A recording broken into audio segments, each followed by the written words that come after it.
Hello students, welcome to week 2 of Survey of Anatomy and Physiology. This week we're going to be discussing the cellular levels of organization.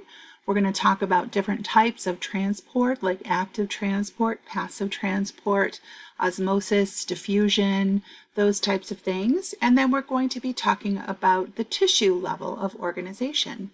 So I'm going to just bring the course over here into this window. And I'll adjust this so you can see everything. Okay, so once you sign into your course, you're going to see your week 2 folder. So go ahead and open that up. And please work through the lecture as early in the week as possible. Remember, these are very helpful because these go through all of the subjects that we're going to be learning about this week, and these are all interactive and they have some really great pictures and photo references in there, as well as some very helpful links. So I do want you to work through your lecture, and then if we go back to the course, remember that this is a downloadable document that you can save, print, whatever you want to do, and this will serve as your textbook for the course. So as always, I would like you to get into your week 2 discussion as early in the week as possible. I would like you to post your initial discussion post prior or by Wednesday. And then this way, this gives everybody enough time to respond to your initial post and reply to it. So in the lecture, you're learning about cell membranes and the different types of transport systems across the membranes. And you're learning about cell organelles, DNA, proteins, growth, differentiation, and different types of tissues and their classifications. So for your discussion, you're going to be replying to these prompts.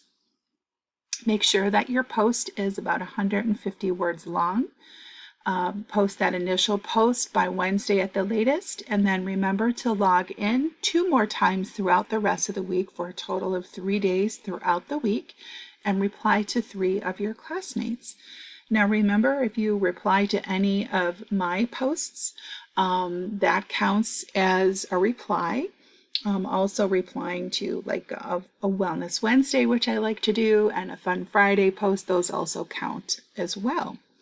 So that is for your discussion. We're also going to be completing a week 2 quiz. The quiz is going to be 10 questions. They're multiple choice and true and false questions. It is untimed and you do have 2 attempts. Only the highest grade will be counted. So if you don't love your first grade, it can't help to take it again. The questions will be related to your lecture this week. And keep in mind, you can use your lecture materials to help you through the quiz. I will also be posting a study guide. If I haven't mentioned that, I post a study guide for every quiz and midterm and final exam that you take each week. And I will be putting that at the beginning of discussion each week. So you are going to begin working on your portfolio project this week. So if you click on this, it will explain to you about the portfolio project, and starting from this week forward, each week you're going to be completing a section of this. If you want to know where you can find the directions, I want you to scroll all the way down to the bottom on your content page and go to the course assessments, and if you open that folder, you will see the portfolio project, directions, and rubrics, and you will also see the training manual template. Now I've already opened those up and I'm going to bring these in to talk about.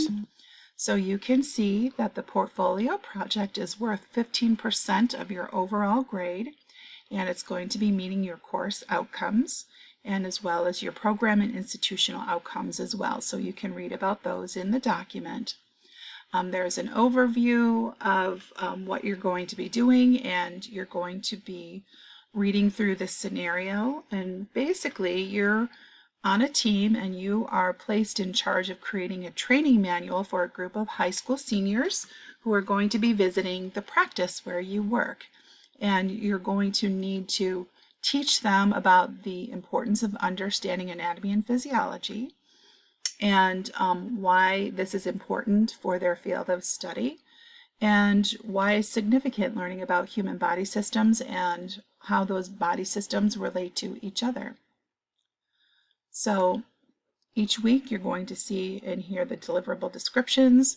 So for week 2, we're going to be doing anatomy, physiology, cellular function, transport mechanisms, and tissues. So you'll read these directions, and you're going to be inserting the response to these prompts right here into a document that I will show you. So make sure that you cover all of these different bullet points in 200 to 250 words. The more organized you can keep your responses, the better.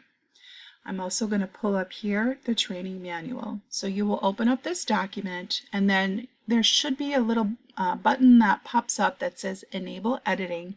That's what you're going to do. Okay, so you're going to be writing in this actual document, okay? And what you can do is you can start writing above or below the document. So let's say I start right here, and I'm just going to rewrite introduction. And then you can say anatomy is the study of body structures, okay, etc. And then you're going to define each of these things. You can continue to put it in bullet points if you want throughout this section of the document. Once you have completed this section, what you're going to do is delete this part of the document, and then just your words will be here, okay? And then don't forget to save that document.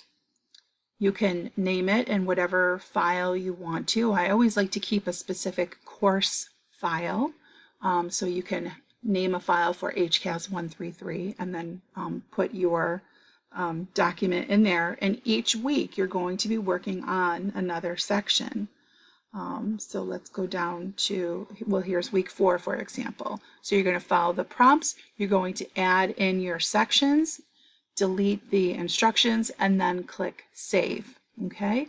You're going to want to keep all of these beautiful diagrams and everything in there because this will be part of your completed project. And it's going to be really cool, actually. So that is how to do that. So essentially each week you're going to be completing those prompts, saving your information in your document, and then uploading the whole thing each week into the prompt in Blackboard. If you've got any questions about this, please don't hesitate to give me a call, send me a text message, or reach out to me through the course message feature. All right, everyone, I hope you have a fantastic week, and I look forward to seeing you over in discussion.